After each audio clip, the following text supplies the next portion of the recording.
अगर 17 सितंबर को मोदी इस्तीफा देंगे तो क्या योगी लेंगे 18 सितंबर को पीएम की शपथ? क्या है बीजेपी और आरएसएस का नया प्लान?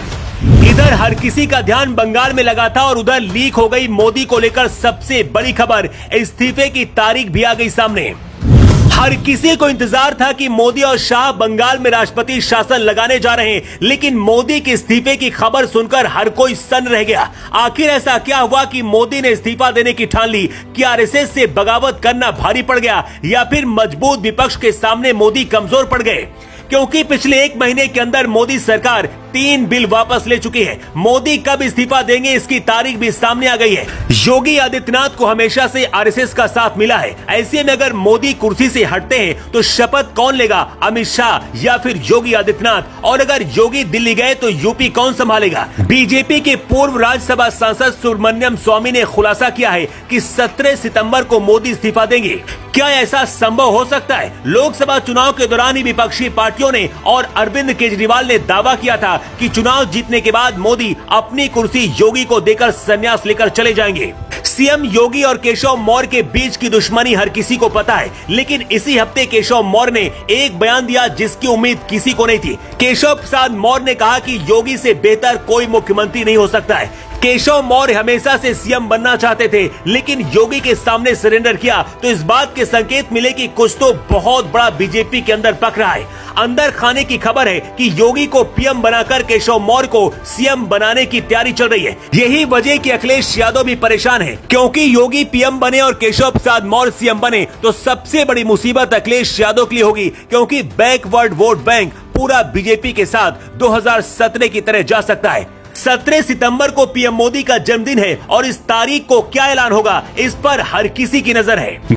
बीजेपी नेता सुब्रमण्यम स्वामी ने सोशल मीडिया प्लेटफॉर्म एक्स पर खुलासा करते हुए लिखा है, अगर मोदी आरएसएस प्रचारक के संस्कार के प्रति प्रतिबद्ध होकर 17 सितंबर को अपने 75वें जन्मदिन के बाद मार्गदर्शन मंडल में जाने के लिए रिटायरमेंट का ऐलान नहीं करते हैं तो दूसरे तरीकों से अपनी पीएम की कुर्सी खो देंगे। जब मोदी पहली बार प्रधानमंत्री बने थे उसके बाद आरएसएस के साथ मिलकर खुद नियम बनाया था कि 75 साल में रिटायरमेंट लेना होगा और मार्गदर्शक मंडल में शामिल होना पड़ेगा। अगले महीने की 17 तारीख से मोदी 74 साल के हो जाएंगे और इसके बाद 75 साल होने से पहले अपनी पीएम की कुर्सी छोड़ना पड़ेगा, ऐसा सुब्रमण्यम स्वामी का दावा है। इस बार के चुनाव में भी आरएसएस ने मोदी के लिए वोट नहीं मांगा था और न ही प्रचार किया था। इधर मोदी सरकार लगातार विपक्ष के दबाव में दिख रही है। एक महीने के अंदर 3 बिल मोदी सरकार वापस ले चुकी है, इसलिए विपक्ष को जवाब देने के लिए आरएसएस योगी को पीएम बनाना चाहता है। मोदी के प्रधानमंत्री बनने के बाद बीजेपी में कई बड़े नेता 75 वर्ष की उम्र पार करने के बाद राजनीति से संन्यास ले चुके हैं। इसी वजह से लाल कृष्ण आडवाणी और मुरली मनोहर जोशी जैसे दिग्गजों को मार्गदर्शक मंडल में बैठना पड़ा था।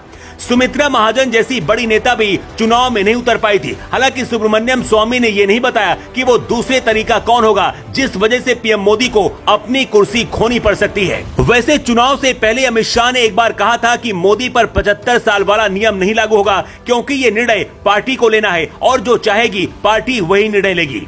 वैसे सुब्रमण्यम स्वामी को जब से मोदी शाह ने इस बार राज्यसभा नहीं भेजा तो मोदी के खिलाफ कुछ ना कुछ बोलते रहते हैं, लेकिन योगी पीएम बनेंगे इसकी खबर सुनकर देश के हिंदू और सनातनी खुश हो गए हैं, क्योंकि इस वक्त जिस तरह से विपक्ष गंदी राजनीति कर रहा है उसे योगी आदित्यनाथ ही पीएम बनकर लाइन में लगा सकते हैं। अगले महीने पीएम मोदी अपने जन्मदिन के मौके पर भी कुछ बड़ा ऐलान कर सकते हैं। वैसे आपको क्या लगता है, क्या योगी को देश का पीएम बनना चाहिए? अपनी राय कमेंट करके जरूर दें।